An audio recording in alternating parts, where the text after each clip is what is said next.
Hello guys, welcome back for another video of service reset my car.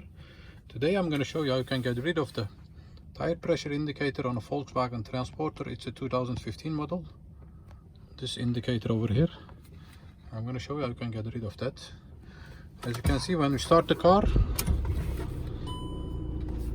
I have an indicator saying set all tire pressures and store again. Once again.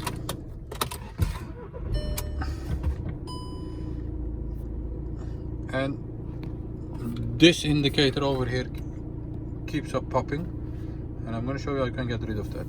Before we start our YouTube channel, the service reset my car, we'd appreciate it if you subscribe to our channel. Give us more support by liking our videos.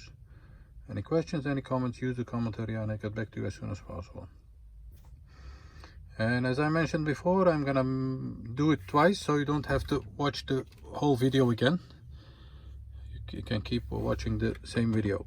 Okay, let's start by turning the ignition on to the second position. Then I had to search for myself. Press OK to get all the indicators gone in the middle of the screen. And we're gonna use the menu button over here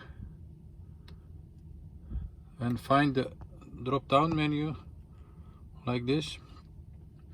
And as you can see, the bottom one is the tire pressure. Go there with the arrow buttons down, press OK, and it says when all tire pressures have been checked, please store. So you have to check all the tires and get them on the right pressure.